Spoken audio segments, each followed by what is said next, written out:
O programa Segurança em Foco é um oferecimento de Ceficondo, a sua portaria remota. Olá, está começando o Segurança em Foco, o programa da TV Mar, canal 525 da NET Claro, que analisa a segurança pública e privada de Alagoas, do Brasil e do mundo. Hoje, o Segurança em Foco entrevista o juiz de direito Ney Alcântara, titular da primeira vara criminal da capital, Infância e Juventude, onde atua há mais de 9 anos. Ele é ex-presidente da Associação Alagoana de Magistrados, a ALMAGES, no biênio 2017-2019. Atualmente é também coordenador da Associação Brasileira de Magistrados da Infância e Juventude, ABRAMIGE. Com ele, iremos conhecer a dinâmica dos procedimentos na aplicação de medidas de proteção e socioeducativas a crianças e adolescentes em Maceió, na conformidade do que estabelece o ECA, o Estatuto da Criança e do Adolescente. Ele já está aqui no estúdio e você não sai daí, porque o Segurança em Foco já está no ar.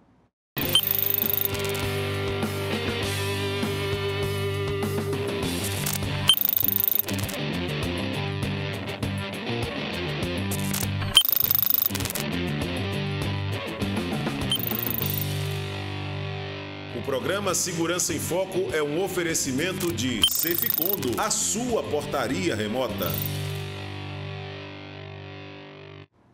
O Segurança em Foco está começando, o programa que é transmitido ao vivo pelo canal 525 da NET Claro, pelo portal Gazeta Web e aplicativo da TV Mar. Hoje temos a presença honrosa do juiz de direito Ney Alcântara. Ele é titular da primeira vara criminal da capital, Infância e Juventude, onde atua há mais de 9 anos. É ex-presidente da Associação Alagoana de Magistrados. Em dezembro de 2019, tomou posse como vice-presidente de prerrogativas da Associação de Magistrados Brasileiros, AMB, para o triênio 2020-2022. Atualmente é também coordenador da Associação Brasileira de Magistrados da Infância e Juventude.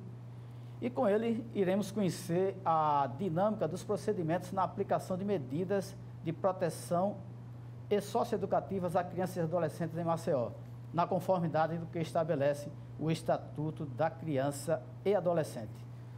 Bom dia, doutor Ney. É um prazer, uma honra tê-lo aqui no Segurança em Foco. Bom dia, Flávio. Bom dia a todos aqueles que acompanham a TV Mar. E é sempre um prazer estar aqui nesse programa comandado por você, que leva realmente a informação à população daquilo que está acontecendo nos bastidores da Justiça e de tantos outros órgãos públicos. Vamos aproveitar muito bem a sua participação no Segurança em Foco, doutor Ney, que tem muita coisa aqui que a produção produziu uma pauta muito interessante e para estabelecer a diferença do procedimento quando envolve uma criança, e quando um adolescente e quando envolve um adulto. O senhor atua na primeira vara da criminal da capital, Infância e Juventude, há mais de 9 anos. Experiência que o elevou à condição de coordenador da Associação Brasileira de Magistrados da Infância e Juventude, ABRAMIGE. Como foi essa caminhada, doutor Ney? As varas da infância em Alagoas, elas são divididas em dois tipos de varas. Tem a vara que trata do socioeducativo, que é justamente essa, que seria o criminal, que na realidade o ECA não prevê como crime, e sim como infrações, né? Então ela seria, e teria a outra, que é a protetiva, que é aquela que trata do bem do menor, lazer, adoção, entre outros. Então, quando a gente assumiu a vara há 9 anos, já era uma vara bem estruturada e buscamos um foco maior nas unidades de internação, que nós tínhamos uma série de problemas, onde eu acho que vocês se lembram, até o ministro Joaquim Barbosa, a gente provocou a vinda dele aqui, porque nós estávamos, na realidade, não com um socioeducativo, nós estávamos com um amontoado de meninos, onde até homicídios, esquartejamento nós tivemos na época, e com muito trabalho, com uma equipe eficiente, né? O principal é a equipe, se uma equipe eficiente e zelosa pelo que faz, a gente não conseguiria reverter a situação. O apoio do governo também na época, e nos fez com que a gente atuasse fortemente nessa área. E diante da nossa experiência, que toda a diversidade sempre traz uma lição, sempre traz um aprendizado, a gente foi convidado pela Abraminge a participar dos eventos da Associação Brasileira da Infância, onde a gente troca ideias, faz reuniões, faz congressos, e justamente para cada estado trazendo sua experiência e cada estado mostrando aqueles problemas, com o objetivo de que nunca mais ocorra uma fase tão negra como aquela que ocorreu há 9 anos. Então, Alagoas hoje seria um exemplo do que era o caos e para o administrável. Exatamente. Hoje nós temos algumas unidades de internação aí afora que trabalham muito bem e realmente tem resultados. Mas a gente começou de um desastre, começou do zero, e hoje nós poderíamos dizer que estamos razoavelmente dentro dos limites permitidos. Tanto é assim que os colegas do Brasil todo, muitas vezes, vêm fazer aqui visitas científicas para ver como funciona, para ver o que é que está acontecendo.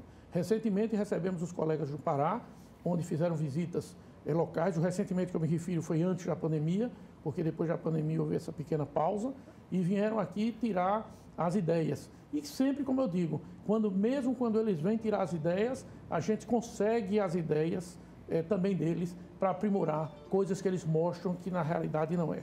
É uma troca de conhecimentos, né? Exato. Doutor Ney, quais são as principais diferenças entre a área criminal comum e a área criminal da infância e juventude, se é que a gente pode chamar de área criminal? Não. É justamente o menor ele não pratica crime. Ele, na realidade, ele pratica os atos ilícitos análogos aos crimes. Mas é muito fácil a gente fazer uma percepção a grosso modo. Quando o indivíduo adulto pratica um delito, ele vai ser responsabilizado pelo Estado numa verdadeira punição. Ou seja, você vai ser punido porque você praticou um evento delituoso. Essa é a função da justiça criminal. A justiça da infância, ela pensa de uma forma diferente. Nós vamos ter 2 fases. A primeira fase é, vamos saber o porquê um menor de 18 anos praticou aquele delito. Então, a gente quer saber os atos e suas consequências. Por que você fez isso? Aí a gente vai levar vários problemas e vários atores.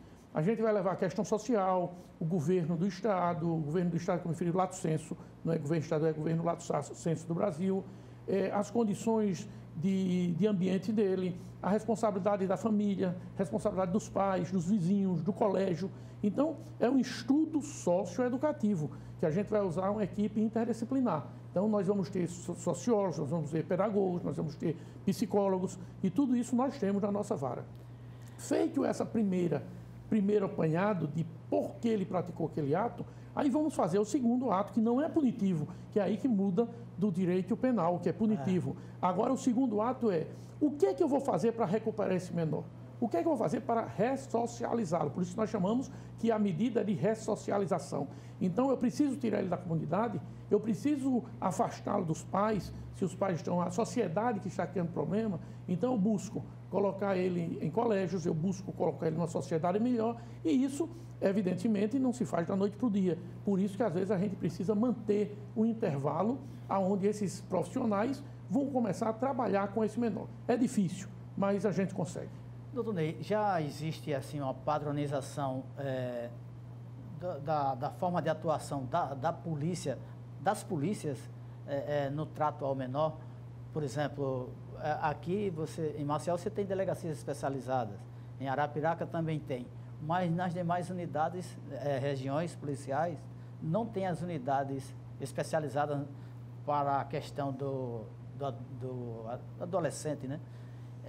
O senhor tem enfrentado, tem observado alguma discrepância que seja relevante? O grande problema que nós temos é justamente esse estrutural que você falou. Nós só temos realmente delegacias especializadas em Maceió e Arapiraca, mas no interior, toda vara que tiver somente um juiz, o juiz é também juiz da infância. E a vara que tiver mais de um juiz, o juiz da primeira vara sempre será o juiz da infância. Então, por exemplo, União dos Palmares, nós temos 6 juízes. O juiz da infância será o juiz da primeira vara, sempre. E as delegacias, elas trabalham sempre em consonância com o judiciário. Então, há uma orientação para que as medidas adequadas, elas sejam promovidas dentro do Estatuto da Criança e do Adolescente. Nós temos uma liberdade no Código, no ECA, Estatuto da Criança e do Adolescente, onde o menor pode ser mantido excepcionalmente, quando não há outras condições, até 5 dias em uma delegacia de interior, desde que esteja sozinho e não tenha nenhum contato com as outras pessoas, respeitado todos os seus direitos. Mas como o nosso estado de Alagoas é tão pequeno, o município mais longe que a gente tem é Delmiro Gouveia, Água Branca, 300 quilômetros. Então, quando esses eventos ocorrem, a gente sugere, a gente solicita aos delegados, solicita aos colegas do interior que transfiram imediatamente para Maceió, que nós temos estrutura bem melhor, nós temos uma delegacia que é exclusivamente da infância, nós temos as unidades hoje, que são 11 unidades de internação, então nós temos mais qualificação do que do interior. Mas, excepcionalmente, o delegado do interior pode manter o menor com autorização judicial até 5 dias. Doutor Ney, vamos continuar aí nessa estrutura. Essa estrutura também exige profissionais diferentes de outras, uma especialização diferente das outras varas criminais? Com certeza. O próprio Estatuto da Criança e o SINASE seria a Lei de Execução Penal da Infância, é onde regula. Ele determina uma série de atos. Por exemplo, minha vara, que é a primeira vara que a gente chama criminal, ainda tem, mas não seria vara criminal, seria socioeducativa. Então, nós temos lá assistentes sociais, psicólogos, pedagogos, agentes de proteção. Então, nós temos uma equipe que trabalha com a gente. Eu diria que é uma vara bem estruturada hoje. Isso deve-se ao Tribunal de Justiça, que tem dado uma atenção muito grande à vara da infância, ao CNJ, que dá apoio integral a essas varas da infância. Então, uma vara da infância, para funcionar, ela realmente tem uma estrutura diferenciada. Ela precisa de uma equipe interdisciplinar, onde você vai ter várias questões. E essa equipe interdisciplinar, ela sempre vai estar em contato com o município e com o Estado. As medidas que são de meio aberto, aquelas onde não precisam internação do menor, a responsabilidade é do município, onde a Secretaria de Assistência Social mantém convênio com a gente e faz todo o acompanhamento desses menores, em atendimento dos menores que estão em liberdade. E nós temos da internação, que é o Estado, que seria a Secretaria do Estado, onde eles nos dão toda a atenção e toda a responsabilidade para a gente manter todo esse equipamento funcionando. O senhor falou que tem 11 unidades de internação no Estado? Nós temos 11 aqui, todas em Maceió, exceto uma que é em Rio Largo. Elas são divididas em medidas provisórias, é aquela que quando o menor infrator pratica um ilícito, eu tenho até 45 dias para resolver o problema. Então, eu não posso, sem dar uma sentença, eu não posso passar com nenhum menor mais de 45 dias interno. Então, eu tenho que sentenciá-lo em 45 dias. Nesses 45 dias, ele também não pode, por legislação, ser misturado com menores que já estão condenados. Então, eles vão ficar isolados.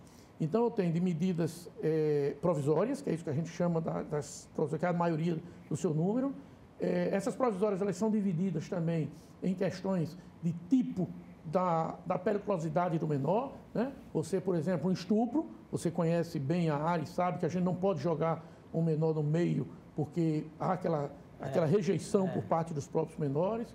Nós temos violência física e sem violência física, temos aquela parte de pessoas, de usuários, traficantes, que fazem tráfico de drogas, e nós temos as definitivas, que são onde aquele menor já está sentenciado. Por determinação legal também, nós temos que ter a dos maiores de 18 anos, a UIJA. Minha responsabilidade termina do menor com 18 anos, mas 18 anos do ato praticado. Mas se condenar um menor com 17 anos e 8 meses, ele pode ir até 21 anos. Ou seja, a responsabilidade da infância é até os 21 anos. Então, esses menores que saem dessa infância, que estão do 18 aos 21 anos, eles também não podem estar misturados com os demais. E na mesma condição, tem aqueles definitivos e tem aqueles provisórios. E não poderia deixar de ser, nós temos a área feminina, que eu acho que é um exemplo do Brasil. Ela fica ali na Serraria, é um ambiente altamente agradável. Incrível que pareça, tem meninas que chegam e não querem mais sair, querem, às vezes, ficar pela condição de vida, pela qualidade. Lá tem artesão, lá tem várias oficinas, lá tem o estudo que é obrigatório. Então, realmente, vem pessoas visitar de fora para conhecer a feminina, que a nossa feminina realmente ela é um exemplo de unidade. Parabéns, doutor Ney. O Ministério Público, ele tem um protagonismo maior nessa área de atuação? Com certeza, totalmente. O próprio ECA determina que todo menor que, quando pratica determinado delito, ele é apresentado imediatamente ao Ministério Público. Ele não vai para o juiz imediato, ele vai para o Ministério. E o Ministério Público, ele tem 3 formas de atuar. Ele pode oferecer a remissão, que é o perdão, quando são crimes de pequeno monte, que ele vê que realmente foi, por exemplo, roubou um cacho de banana numa mercearia, uma coisa que a gente sabe que foi eventual, não é um menino que está praticando a delinquência.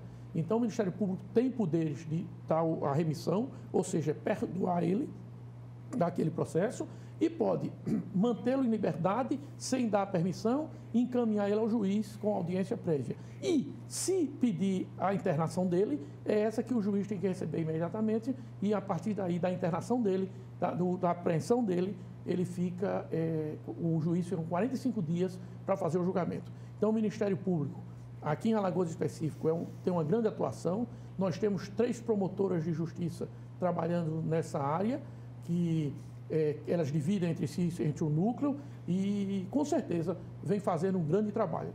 Nós, sem o Ministério Público hoje, teríamos uma deficiência muito grande. Doutor Ney, a gente vê ao longo da história, né, desses profissionais que trabalham nessa área, que eles se identificam com a causa e se tornam verdadeiros emblemas. De fato existe essa atração, vamos dizer, essa dedicação extremada dos profissionais envolvidos na causa e o porquê dessa identificação com a causa. É verdade, é viciante. Quem não quer a infância, não entre nunca numa vara da infância, porque vai ter aquela rejeição inicial, mas a gente começa a se apaixonar. É como se a gente tivesse vários filhos rebeldes. A gente começa a ter filhos de diferentes posições, filhos praticando crimes, filhos que a gente sabe que nós temos um pouquinho de responsabilidade. Muitas vezes recebemos críticas de alguns pontos da sociedade, quando diz se praticou o crime, tem que responder pelo ato praticado. Mas a gente tem que voltar um pouquinho na história, a gente tem que ser um pouquinho mais humano, e a gente tem que lembrar, um filho meu praticar um delito, talvez seja porque ele realmente não teve uma responsabilidade boa, apesar dos conselhos. Mas aquele menino que nasce no meio de uma boca de fumo, aquele menino que para comer, para sobreviver, precisa roubar, aquele menino que o Estado não chega junto a ele para fazer qualquer atenção lógica a ele. Então, você não pode comparar um filho nosso dentro da nossa casa com o filho da Praça Deodoro, com o filho da Praça Sinimbu. Nós temos uma terceira geração, por incrível que pareça, terceira geração, eu estou falando, ali naquela praça, onde fica o Divina Gula, em frente ao Divina Gula. Tem ali, pode olhar, quem passar por ali pode olhar, todos eles já passaram pela infância, pelo juízo da infância.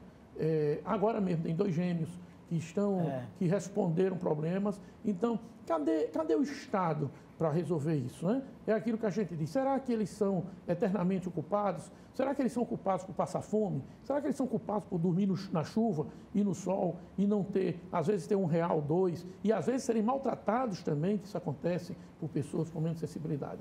Então, a responsabilidade é nossa. Eu acho que quando a gente se envolve, é isso que você disse, é viciante, a gente se apaixona pelas causas e a gente começa a ver que não é somente o lado perverso. Dói.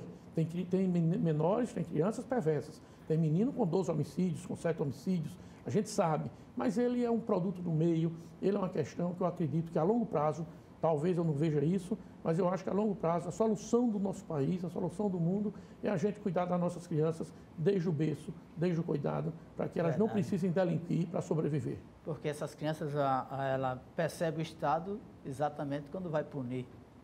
O Estado só existe para punir. O Estado é o repressor, não existe o Estado de responsabilidade com ele, que tem a obrigação de dar alimento a ele, moradia e casa. E olha o que eu estou lhe dizendo, uma terceira geração todos eles já passando pela infância e todos eles morando na rua. Então, você bote aí pelo menos 30 anos numa perspectiva dessa. Verdade, hein? É chocante o relato, mas é a verdade. Doutor Ney, como foram os trabalhos na pandemia? Mudou a dinâmica das audiências? A pandemia deu um freio de arrumação no mundo. E não poderia ser diferente no Poder Judiciário. Nós ficamos impedidos de fazer as visitas, que nós fazemos visita uma vez por mês em cada unidade. Nós não poderíamos fazer por segurança própria, por segurança dos nossos auxiliares, todos eles, e por segurança dos próprios adolescentes que estavam internos. Então, nós tivemos que usar os meios tecnológicos que nos foram dados à disposição. Então, nós conseguimos, com a ajuda do Tribunal de Justiça, instalar uma sala de comunicação na unidade de internação, onde é um telão que você tem, com vários microfones, para que você possa ouvir aqueles menores, tanto em audiências como em visitas. Então, nós fomos pioneiros no nosso Brasil em fazer as visitas virtuais, que chamamos até de roda de conversa. Então, cada unidade daquela, eu pego por toda segunda-feira, eu pego 12, 15, 18, depende, e a gente faz por blocos. E ali é como se fosse uma roda de conversa mesmo. A gente não está ali para brigar nem para punir. Eu dou a palavra a eles. Cada um nominado, cada um tem seu nome, a gente identifica e a gente dá a palavra. Fulano de tal, o que é que você está achando? Muitos dizem, eu pensei que vocês tinham esquecido da gente. Aí a gente, olha, seu processo está assim, é isso. Muitos com informações distorcidas. Eu não fui sentenciado e você quando? Eu, não, você está sentenciado, você vai passar aí no mínimo 6 meses. Então, tem sido uma evolução fora de série, pela dinâmica, pela razoabilidade e pela colaboração desses menores adolescentes.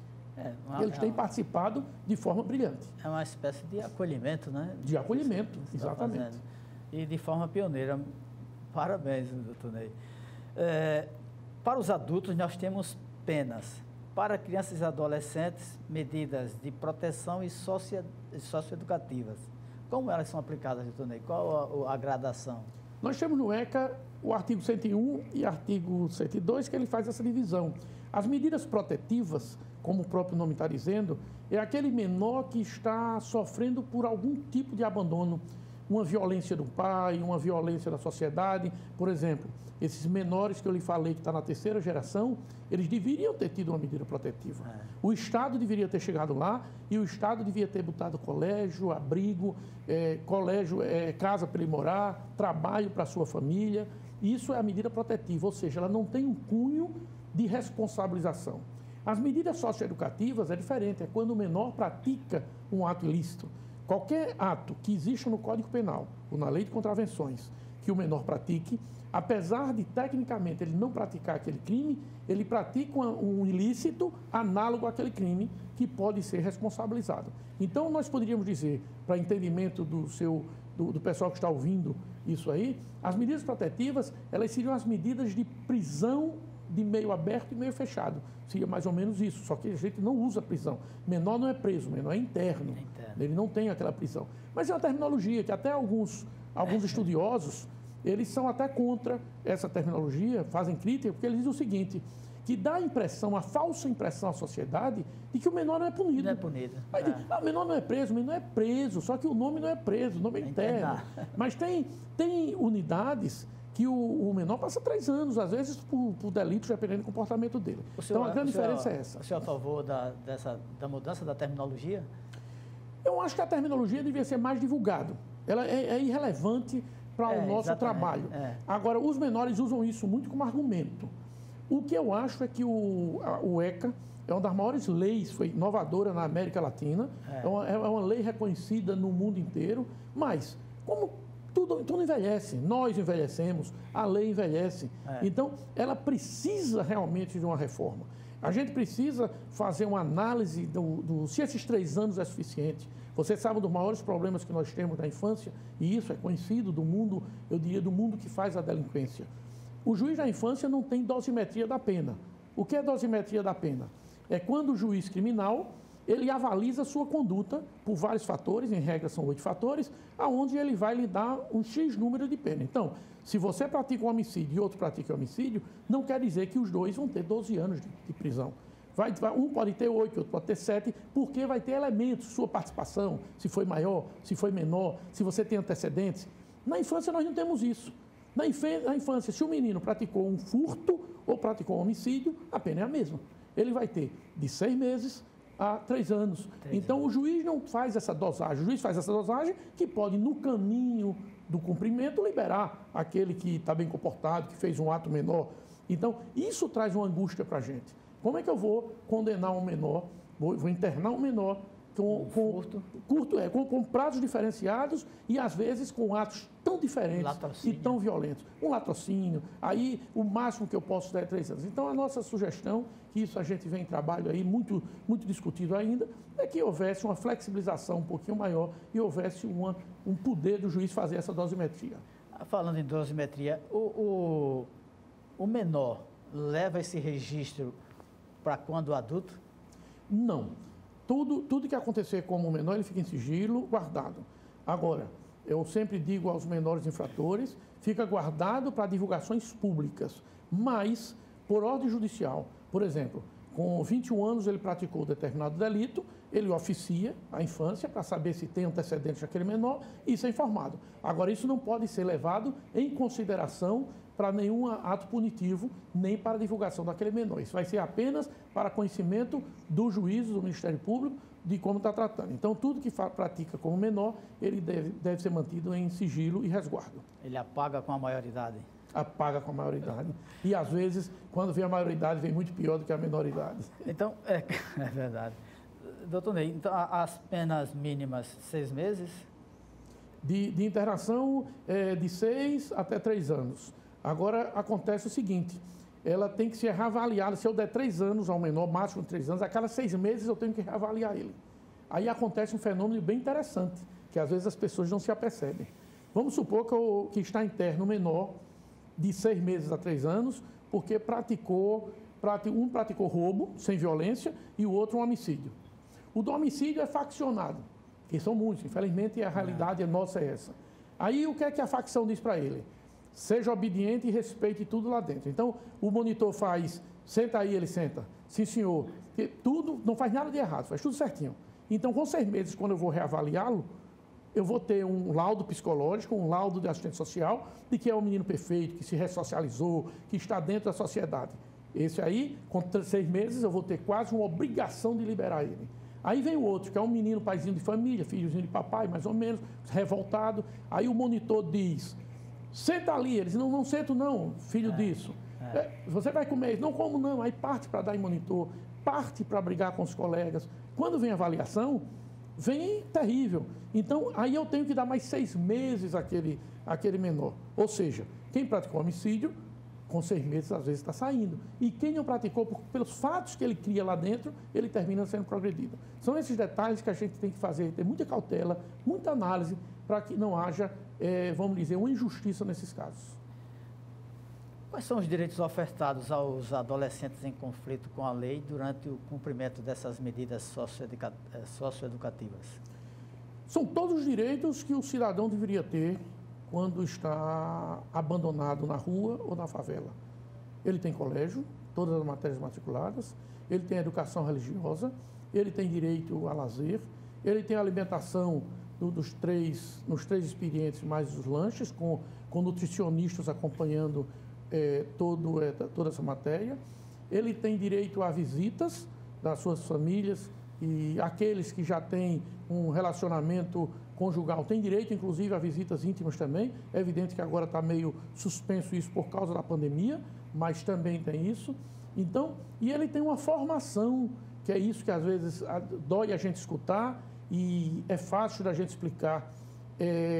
A gente tem convênio com o SENAC, com o SENAI, para profissionalizar esses menores. Para quando ele sair de lá, eu gosto muito de moto, então ele vai ser um mecânico de moto. Eu gosto de mexer em bicicleta, vai ser um mecânico de bicicleta. Aqueles gandulas do trapichão, quando tinha jogo, a gente botava eles. Eu escutei, e às vezes é difícil, mãe de meninos exemplares que chegavam lá e disseram, doutor, não entendo. Meu filho é um bom filho, nunca delinquiu, nunca fez nada, e ele não tem direito de ir ao trapichão para ser um gandula, enquanto um que praticou determinado fato, o senhor beneficia ele. Mas isso não é um benefício, isso é uma recuperação. Quem está ganhando é a sociedade. Eu digo, senhora, seu filho não precisa disso para ser um menino de bem. Felizmente, ele é um menino de bem porque tem a senhora e tem uma família. Esse outro precisa disso para que a gente não tenha um futuro de um marginal, não tenha um futuro errante. Mas é difícil, dói numa mãe ver isso. Vai entender, né? Doutor Ney, o termo menor de idade ainda é muito utilizado nos noticiários. E isso, de certa forma, é evitado pelos profissionais que militam na área. Por quê? Eu sou contra isso e eu insisto, inclusive eu chamo menor de idade até para provocar nos congressos, quando eu vou falar alguma coisa, para provocar. Porque eu acho que o termo, teve um estigma por causa do Código de Menores. O Código de Menores, os menores não tinham direitos, só tinham deveres. O Código de Menores era o Código Penal dos menores. Por isso que ficou, e lá falava o menor de idade, criou esse estigma. Mas, gente, eu não vejo mal nenhum eu dizer que o menor de idade está respondendo uma medida socioeducativa. O menor de idade, meu filho é menor de idade, mas você tem razão. A área da infância, eu acho que por esse trauma do Código de Menores, aonde tratava o menor tão mal, o menor era tratado como uma coisa, o menor era um objeto sem direito nenhum, só tinha responsabilidades, então se criou essa rejeição a esse nome. Se você falar isso num congresso desavisadamente, você vai ser questionado. Mas eu falo provocativo e justifico. Eu digo, eu entendo que menor de idade não é pejorativo, eu entendo que menor de idade é um nome que está no nosso vernáculo e não vejo nenhum motivo para a gente ter que chamar investigado, socioeducando, não tem problema nenhum. Eu acho um termo interessante, mas realmente há uma rejeição do mundo da infância. O senhor defende a redução da idade para a responsabilidade penal? Não.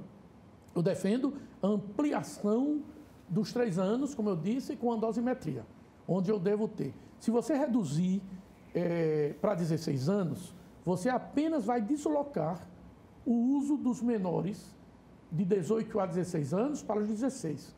Na realidade, por que o mundo criminoso usa a infância? Porque a infância tem uma responsabilidade menor. Quando eu, como maior de idade, sou preso, você pode olhar que você atuou na área e atua na área ainda há muito tempo, a arma sempre está com o menor, nunca está com o maior de idade, sempre é o menor. A droga sempre está com o menor, porque a punição dele é muito menor do que a do maior. Eu também tenho, inclusive, sugestões nesses nossos congressos, nesses nossos invertidos, até no próprio CNJ, que tem a área da infância, uma questão muito fácil, aumento de pena, o maior que estiver junto de um menor e pratique qualquer delito, sua pena será quadruplicada. Eu não vou querer mais um menor ao meu lado. Então, eu pratiquei um furto onde eu tenho 4 anos de reclusão. Se eu tiver com um menor ao meu lado, em conjunto, eu vou multiplicar isso por 4. Eu vou querer um menor? Não quero. Por que eu quero menor hoje? Porque meus 4 viram 2, porque meu 4 vira 1, porque a arma não está comigo, a droga não está comigo. E ai do menor se disser que está errado, porque morre ele, morre a família, sofre ele, sofre a família. Então, o que eu acho que falta não é reduzir a idade. A idade não quer dizer nada. Nós temos meninos inocentes com 21 anos de idade. Nós temos meninos inocentes com 18 anos de idade. Nós temos meninos não inocentes com 12 anos de idade, com 14 anos de idade, com uma periculosidade grande. Mas isso é culpa de quem? É do Estado. Um serial killer. Exato, foi o Estado que não atuou nele devidamente. Então, reduzir a idade é aquela história. Eu estou com uma vaca cheia de carrapato. Então, vamos matar a vaca porque eu mato os carrapatos. Mas não resolve, né? Vamos tirar os carrapatos, vamos deixar a vaca viva.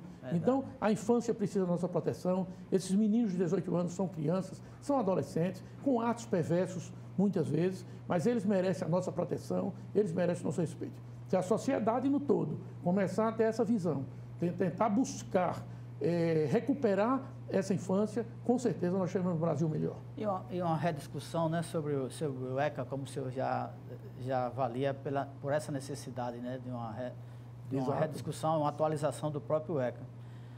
Doutor Ney, quando o senhor fala das suas conquistas, da sua atividade, essas conquistas e essa atividades antes eram desafios, né, que o senhor imaginou, visualizou, disse, eu tenho um desafio de construir, implementar tantas unidades, acompanhar essas unidades. Quais são os maiores desafios para o magistrado que atua nessa área? É tentar diminuir a criminalidade e dar uma condição de vida melhor aos menores de idade. É muito difícil você chegar numa favela de difícil acesso muitas vezes e você vê que aquela infância e juventude está totalmente desviada, onde eles estão brincando de favela, onde eles estão brincando de um matar o outro, brincam até de vender droga. É incrível, mas eles brincam até de vender droga. Então, é um cuidado que o Estado tem que ter. Então, eu acho que o nosso maior desafio hoje é uma união com o Estado. Quando eu me refiro a Estado, é lato sensu, são todos os órgãos do Estado, né? União Federal e Municipal, para que a gente cuide dos nossos adolescentes, cuide das nossas crianças. Evidentemente que para eu cuidar da minha nossa criança, eu tenho que cuidar dos seus pais também. Eu não posso ter uma criança sadia se eu tenho um pai desempregado, se eu tenho uma mãe desempregada. Então, o nosso grande problema hoje é o social. A dificuldade que nós temos é trabalhar com o social, porque a gente está fazendo a inversão. Você está querendo resolver os problemas de um Estado pelo fim. Ou seja, é quando o menor faz a delinquência, que aí ele se torna visível. Mas ele fica invisível por muito tempo. Enquanto ele não causar mal a mim ou a você, ele é um menor invisível. Ninguém quer saber dele, ninguém quer saber se ele está na escola. Mas quando ele vai bater no juizado, a primeira pergunta que eu faço, você está matriculado aonde?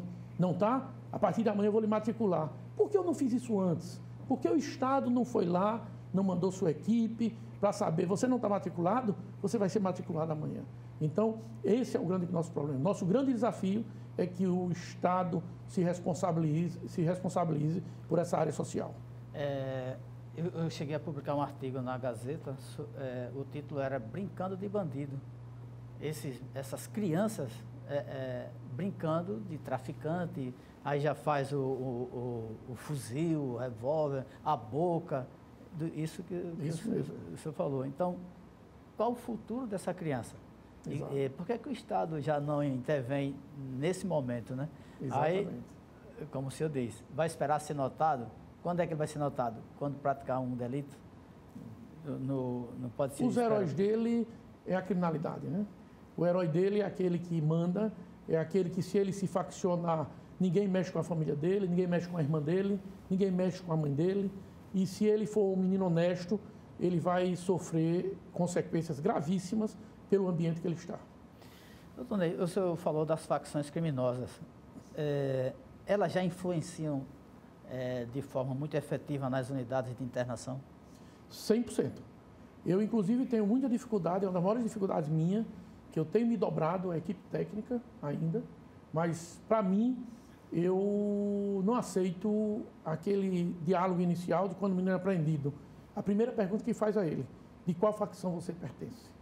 Eu acho que isso é o poder público legalizar o ilícito. Na hora que eu reconheço a existência de uma facção dentro da unidade de internação da infância, eu estou legalizando a facção, estou dando valor. Para mim, não teria, mas eu me dobro um pouco ainda às questões técnicas, porque há uma inimizade lá fora e um pode realmente praticar, matar o outro, até por ordem que vem externa da internação. Nós não temos monitores suficientes, agentes suficientes para proteger todos esses menores. Então, é muito mais fácil para o Estado separar quem é da facção A com quem é da B. E quando eles começam a fazer o agito, né, que é aquela pancadão que eles fazem nas grades, se encontrarem, realmente sai ferido, sai mortos. Então, mas a minha ideia, esse aí é um desafio que eu tenho, que eu já disse com toda a minha equipe, já tenho com todas as unidades, eu quero misturar todos. Para mim não tem facção. Facção é na rua, facção é dali para fora. Ali dentro, todos são socioeducandos e todos devem obediência ao Estado. A facção deles é o Estado do Brasil. É que, de certa forma, é uma decretação da falência do Estado, né? Se render, reconhecimento, exatamente. E aí, de fato, empodera quem opta por isso, né? Eu sou da facção tal, eu sou daquela, né? E mentem, às vezes não tem nem facção nenhuma, mas escolhem uma porque precisam de proteção lá dentro. E se disser que é neutro, vão sofrer consequências. E se ele diz que ele passa a ser, né? Passa a ser. A partir daquele está vinculado. É difícil, é difícil. Então, o senhor acredita que nesse sistema atual é possível recuperar a criança e o adolescente infrator? Sim, nós temos grandes exemplos disso aí. Inclusive, eu chego ao atrevimento de dizer o menor, quando não é recuperado, é porque ele não quer e a família não quer. Mas nós temos grandes exemplos. Eu vou dar um exemplo, sem dizer nomes, evidentemente. O fato que aconteceu, acho que há uns 6 anos, uma menor de idade, que foi um crime bárbaro aqui, que matou outra por questões de ciúme no elevador, cortou o cabelo no elevador aqui de um prédio aqui de Maceió, era mais umas 2 ou 3. E eu me lembro que a gente manteve ela durante 3 anos de geração e o objetivo de vida dela, eu achei bem interessante, numa época que eu botei elas para fazerem visita ao Fórum de Maceió, a gente tem esses trabalhos sociais, leva para ver como funciona, para ver que o mundo não é a boca do fumo, que nós temos uma justiça, nós temos os poderes, e ela se virou assim e disse, eu vou ser juíza, eu quero ser juíza. Hoje, eu acho que terminou, deve ter terminado já o curso de Direito, está estudando e mudou de vida, e foi um crime bem violento. Tem tantos também que às vezes estão envolvidos com droga, e quando a gente dá oportunidade, como esse que eu disse, o que é que você gosta? Não, eu gosto muito de moto, sou apaixonado por moto. Vamos fazer, aí abre sua oficinazinha de moto. Então, padaria, nós temos uma padaria funcionando dentro da unidade de internação. O pão nosso é próprio lá, feito pelos próprios adolescentes. Então, ali você sai com o pessoal de todos os trabalhadores de uma padaria com ofício, que ele sai trabalhando. Então, eu diria que a nossa recuperação é muito boa. Nós temos, inclusive, eu já pedi a parte de informação para fazer uma divulgação sobre isso, que é importante, porque é muito importante saber que nem todos que entram ali continuam na delinquência. Muitos saem recuperados. E eu ainda vou além. Se um dia de 100 eu tirar um, eu ainda saio satisfeito. Claro, verdade. Durante esses 9 anos de atuação, o senhor observa, em razão dessas facções, um grau maior de envolvimento de crianças e adolescentes com crime organizado? Muito maior, que deu um freio com a pandemia. A pandemia trouxe essa vantagem. Como a população deixou de sair, a população deixou de ter eventos, houve esses crimes patrimoniais, esses crimes de roubo em rua, eles diminuíram bastante. Então, houve um freio. A evolução de ônibus hoje, não trabalhar mais com dinheiro, né? É só com cartão. O ônibus era 5 por dia. Nós tínhamos 5 assaltos por dia. Hoje nós não temos mais nenhum assalto por dia. Então, houve realmente uma diminuição. Mas houve um acréscimo na periculosidade. Houve um acréscimo nos crimes maiores de responsabilidade, onde alguns menores se envolvem. Mas, realmente, a gente pode dizer que a pandemia trouxe essa vantagem. Deu um pequeno freiozinho na criminalidade. Redução de demanda, né? Redução de demanda, exatamente. As drogas estão presentes nessas unidades? Sempre. Eu chegaria a dizer que quase 100%. Sempre tem droga no meio, sempre. Quando a droga não é o fator do financeiro, não é o fator da boca de fumo, não é o do traficante propriamente dito, é a droga do pontual do usuário. Da dependência química. Ele rouba, ele furta para usar. Ele aluga uma arma de determinado traficante, que isso é comum no mundo do crime, o aluguel das armas. Ele aluga a arma para dividir o produto do seu furto com aquele indivíduo. Então, eu tenho uma arma, alugo um 38, fica sob minha responsabilidade. E tem mais. Se eu for preso e perder a arma, eu tenho que pagar. Tem que pagar a arma. O mundo deles é mais, vamos dizer, eficiente no cumprimento das ordens do que o nosso. Verdade. E muito efetivo. O senhor tem essa atividade, né? Mas o senhor também tem uma atividade assim, classista, né? O senhor é um líder classista. E como o senhor concilia essas duas atividades, do juiz do dia a dia, o magistrado do dia a dia, e o líder de classe, hoje com atuação nacional? Eu acho que é um sonho nosso de realização, que a gente prejudica um pouco a nossa vida social e a própria nossa família. Mas é aquilo que a gente gosta e a gente sonha. O Tribunal de Justiça me deu um apoio total e colocou uma juíza auxiliar que fica na vara comigo. Então, a gente divide as atribuições. Ela fica responsável por uma parte, eu responsável por outra parte. A informática hoje, a pandemia nos trouxe isso, então eu posso estar em Brasília e posso estar trabalhando aqui tranquilamente nos horários lá, a não ser quando eu tenho uma audiência, tem alguma outra coisa. O mundo classista, eu acho que é um sonho de realização de um Brasil melhor, de uma classe melhor. A AMB, a Associação dos Magistrados Brasileiros, ela tem um foco social muito forte. Ela não é apenas corporativista, tem que ser corporativista. Claro. As classes que não são corporativistas, elas se extinguem. Se enfraquecem. Então, ela tem que ter corporativismo, mas nós trabalhamos em rede social. Vocês devem ter visto agora uma campanha nacional que nós fizemos, encabeçada pela Renata Gil, que é a nossa presidente, que foi a Sinal Vermelho, que é aquela onde você tem... Aquilo foi idealizado na AMB. E olhe quantas mulheres estão se libertando por causa daquilo. Ou seja, já estão simples, né? Não, uma coisa, várias leis, a Maceió tem lei, o município tem lei. Então, a AMB, como é um órgão, nós temos 14 mil associados. É uma cidade de pequeno porte. E nós temos 20 mil juízes. Mas associados nós temos 14, que pega a Justiça Federal, Justiça Estadual, Justiça Trabalhista, Justiça Militar. São todas as justiças que nós congregamos. Então, nós temos esse trabalho social e nós temos os trabalhos efetivos da magistratura, quando muitas vezes, por desinformação, a magistratura às vezes apanha tanto, a magistratura é tão agredida e às vezes por desinformação. Uma justiça fraca é uma cidadania fraca. Quando ocorre qualquer problema comigo, a primeira coisa que eu vou buscar é a justiça. Se querem tomar meu filho, se eu me separo da mulher, se eu tenho uma terra que está sendo invadida, se eu tenho um carro meu que foi batido, se meu pai faleceu ou minha mãe faleceu, eu sempre vou buscar a justiça. É evidente que a justiça nem sempre vai fazer aquilo que me agrada. Por isso que a justiça é tão mal vista, que a gente brinca às vezes, que não pode ser aquele juiz de futebol que, quando está sendo pressionado, acaba o jogo e dá empate. Infelizmente, a gente tem que dar um resultado. E, muitas vezes, o vencedor ainda não gostou do seu resultado, porque queria mais. Por isso, mas eu deixo bem claro, até aproveitando esse momento político que nós estamos passando, uma justiça fraca, quem fica fraco é o cidadão. A primeira medida que os governos procuram para desestabilizar, isso é mundialmente, nazismo, fascismo, onde ser, é você desacreditar o Poder Judiciário, porque você fica acéfalo, você fica sem defesa pessoal. Você não tem a quem buscar a guarida para seus problemas. Doutor Ney, o 7 de setembro foi marcado por atos e protestos contra o STF, ministros do STF. Como a associação vê essas manifestações, e principalmente a do presidente, que diz que não aceitará nenhuma ordem de determinado ministro do STF? A AMB ontem já lançou uma nota em cima disso. A AMB não entra diretamente na política, mas defende as instituições. O que é que nós defendemos?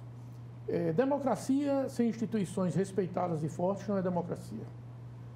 Nós temos a idealização do Estado Democrático, que não é de hoje, de Montesquieu, onde nós temos 3 poderes definidos e constituídos. Nós temos o Executivo, que é justamente para executar. Isso tudo que eu estava falando agora. É aquele que tem que ir na praça e cuidar do menor que está passando fome. É aquele que tem que ir na boca de fumo e dar condições de eu acabar com a boca de fumo sem acabar com o traficante, com o indivíduo para morrer de fome. Eu tenho que dar a ele opções de vida. Isso é a questão de gestão que o Poder Executivo, lato sensu, tem que fazer. O Legislativo tem que idealizar a vontade do povo e aonde vai fazer aquela legislação que vai reger o nosso país. E o Poder Judiciário tem aquela missão de julgar, de decidir. O Poder Executivo, o Judiciário, é invasivo. Mas tem que invadir. Eu vou dar um exemplo muito claro. Eu estou brigando com minha mulher em casa e a gente está brigando pelo filho. Eu digo que é meu e ela diz que é dela, o direito. Vem o Poder Judiciário e vai dizer, não, Ney, não é seu não. Ele vai ser da sua mulher. Ele invadiu minha vida privada, é uma invasão. Mas ele tem que fazer isso para controlar. É a mesma coisa do Poder Judiciário, do nosso Supremo, quando invadem decisões do Legislativo, quando invadem decisões do Executivo. Mas ele invade por questões constitucionais. Alguém tem que decidir. E uma coisa que é bem importante a gente alertar, o Poder Judiciário nada decide se não for provocado. Para que ele decidir alguma coisa, alguém tem que solicitar ele. Ele não vai de ofício buscar aquela questão. Então, é uma situação muito emblemática que nós passamos. Eu acredito que os poderes estão se testando, eles estão buscando os seus limites. Mas eu sou otimista e acredito que nós vamos entrar numa equalização, numa paz social, e os grandes comandantes do nosso país, de todos os poderes, vão perceber que essa afronta entre os poderes, ele é antidemocrático e pode trazer sérios prejuízos para a nossa população. Briguem por ideias e ideias que elevem esse país, né? Tão grande, tão rico, e leve à prosperidade. Exatamente. Se atacam os atos praticados pelos seus gestores e não os gestores. Exatamente. Eu sou juiz de direito da infância e determinei a prisão, a internação de um menor por 3 anos. Esse meu ato é totalmente atacável, por recurso e até por comentários. O juiz foi insensível, aquela decisão não devia ter sido feita, mas nunca me atacar como cidadão, como Ney Alcântara. O que está sob ataque é a minha decisão e não eu. E isso está havendo essa mistura. Estão esquecendo as decisões e está havendo um ataque sistemático das autoridades públicas. E isso não pode haver. Isso não é bom para a democracia. Verdade. Doutor Ney, já estamos aqui no final do nosso programa. Encerrou o nosso tempo. Nós temos mais 1 minuto para suas considerações finais. Agradecer mais uma vez estar aqui. Você que é um amigo de longas datas, né, do meu irmão, isso desde a infância praticamente, e parabenizar esse seu programa de levar informação, que é uma das coisas que a gente precisa no nosso país, que a gente precisa no nosso estado, é não discutir fatos que a gente não conhece, a gente primeiro conhecer. Hoje em dia, zap, internet, botam informações qualquer, não checam e às vezes totalmente distorcidas da realidade. Então, essa sua atuação é importantíssima para esclarecimento da sociedade e pedir calma a todos aqueles envolvidos em política, que lembrem-se que o Brasil é nosso e que a gente e nossos filhos precisam dele. Serenidade para todos. Serenidade, exatamente. Muito obrigado, doutor Ney. Muito boa a nossa conversa. O Segurança em Foco está terminando, o programa que será reapresentado aqui mesmo, no canal 525 da NET, claro, no portal Gazeta Web e em nossas mídias sociais. Até a próxima.